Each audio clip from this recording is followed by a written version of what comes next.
Here's another anomaly that'll keep the guys laughing. What we have is the Fisher space pen, the famous pen that they used on all of the Apollo missions. And if you look at the details of this particular pen, it is rated at 45 psi inside using a compressed nitrogen canister inside the pen, and that gives it the ability to write upside down, so that if you're in zero gravity, you can write in all directions, and it can be used underwater and all kinds of other stuff, right? The temperature range is from minus 30 to 250 degrees Fahrenheit. And that's all fine and dandy. However, because it has a small nitrogen canister in there, that canister is only capable of going to an elevation of 12,500 feet because of the low atmospheric pressure. If it goes higher than that, that little nitrogen canister is going to blow up. However, in the Apollo documents, we have an astronaut that actually wrote in the cue cards, and it clearly states that he wrote this at the base of the ladder before he got back in the LEM just before a rest period. And he simply wrote in the cue card that on December 1972, the spirit of peace in which we came be reflected in the lives of all mankind. And that was written in a full vacuum. The pen, of course, is not going to work in that vacuum.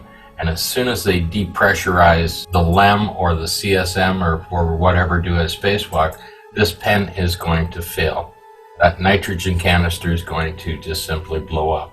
The nitrogen can is going to be like a can of Coke or Pepsi or whatever carbonated beverage of your choice. It's going to explode. And here's the video to prove that.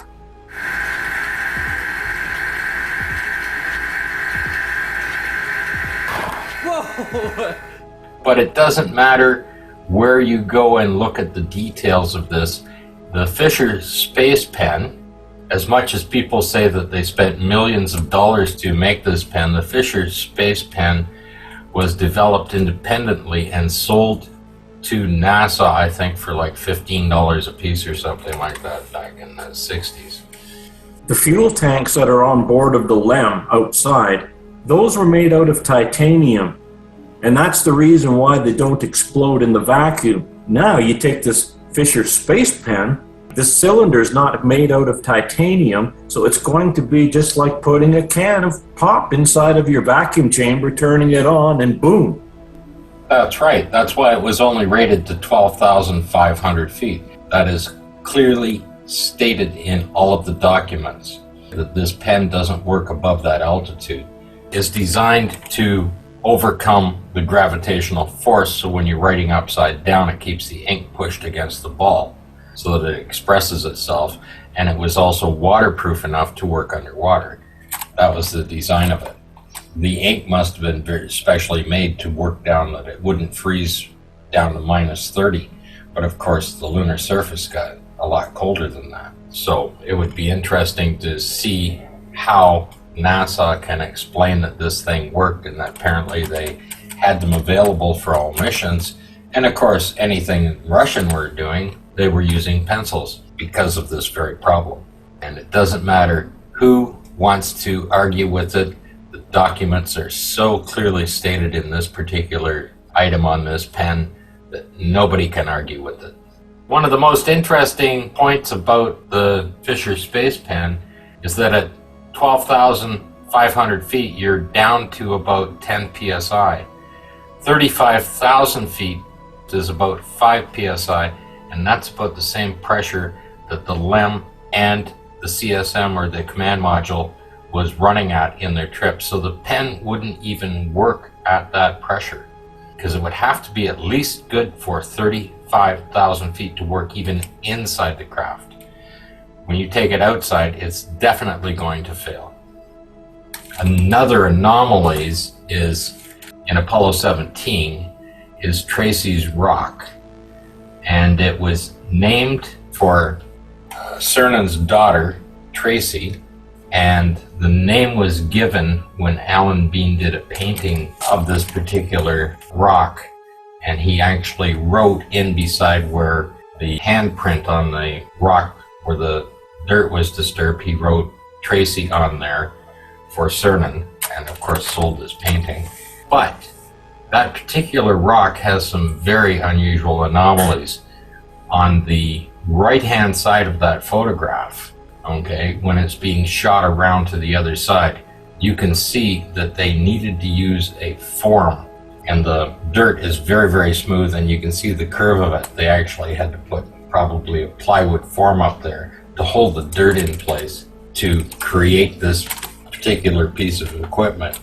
What is unusual about this rock is it seems to be about the same height and dimensions as the LEM itself. And in Apollo 17, being that it was the very end of what they were doing, I can well imagine that they probably buried the equipment in this rock just to hide it all before they got rid of all of the items on the set.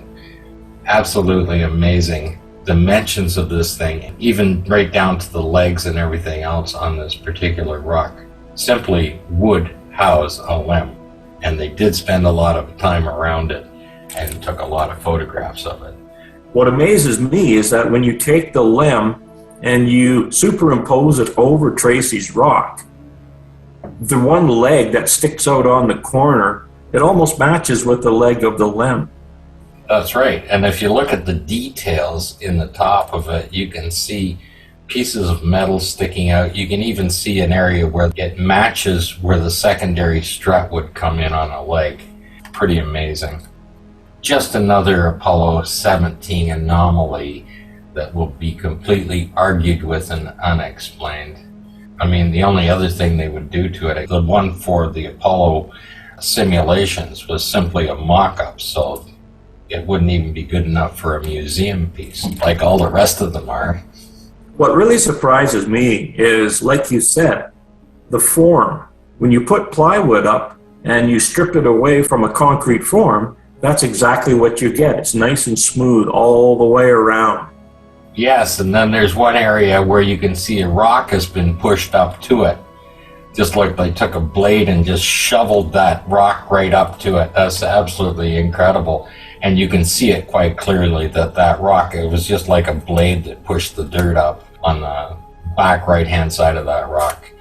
Unbelievable. You can't imagine this, and of course, there's nothing in the lunar surface that would be able to create that. And the fact that he climbed up on top of this thing, that's almost impossible. There's one photograph where he's shooting down from climbing that rock, and yet you don't see any marks where he climbed up on that rock. But he's up there and took the photograph shooting down at the other astronaut.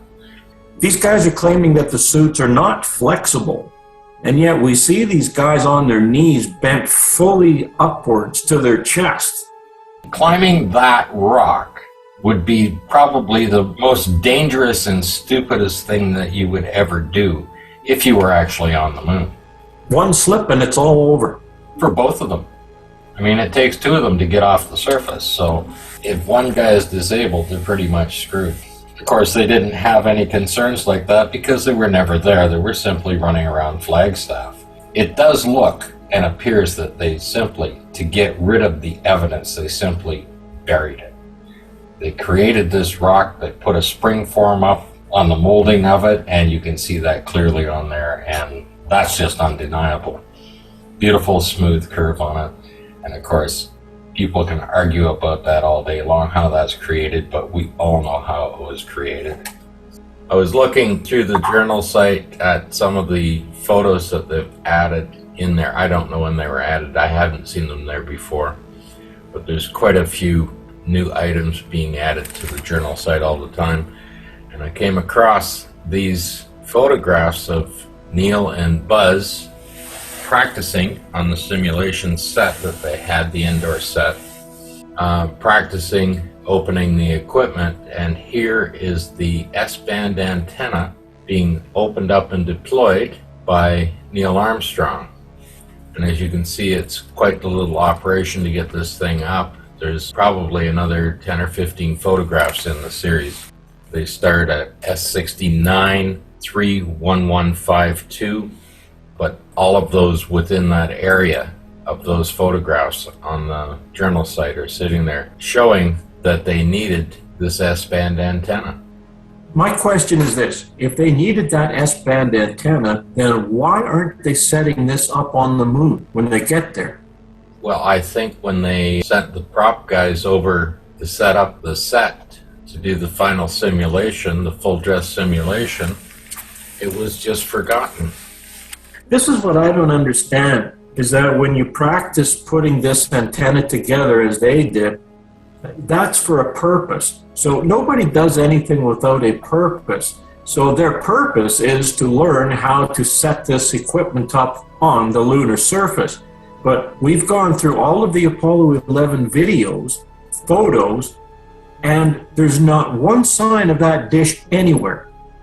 Now, if this dish, which is claimed that they needed it for the television camera, then it would have to be set up so that the television camera would show Neil coming down the ladder for the first time.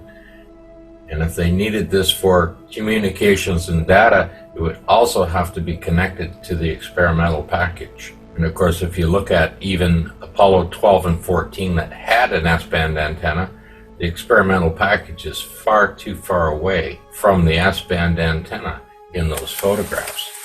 And of course, if they needed it for the camera in 12 and 14, they wouldn't have it to come down the ladder in those ones either. And if they're using it for communication as well, as claimed by the ones from 15, 16, and 17, then they wouldn't even have communication until it was set up. Quite interesting how they can communicate on the descent with the way it rolls and flips around to come into land and go around the back of the moon as well without losing any communication. Pretty amazing stuff that they did back then. Of course, in simulation, anything is possible. But there it is right there. Piece of very technical equipment that they obviously needed simply was omitted. 12 and 14 had this antenna. Yes, but they're claiming that the only reason why those other Apollo missions needed that antenna was to broadcast the color television signals. And then, of course, everything else was broadcasted through it and received through that dish. Whereas Apollo 11, they didn't need a dish because they didn't have color equipment. Right. And 15, 16, and 17, they claimed that the one on the rover was doing the job of this piece of equipment here. And until the rover is set up and aligned, and every time they move it, it would have to be realigned, you'd lose a signal. Yeah, well, that's a good point on the descent when that craft is rotating. Absolutely. They would have to stay with the antennas on board. The LEM would have to automatically align themselves with the Earth at all times through all of the maneuvers. And that's impossible. That dish was operated on a hand crank, so they would constantly have to be adjusting that dish. Yeah, hand crank and fly it. Yeah, and fly it at the same time. And go around the backside of the moon and not lose a signal. They must have extended out past the moon on each side as they were going or something. It just had a huge long arm that went out so that it would always be in direct visual contact with the Earth. Absolutely amazing, absolutely impossible. They would not have forgotten this piece of equipment if they needed to have it and practiced using it to set it up.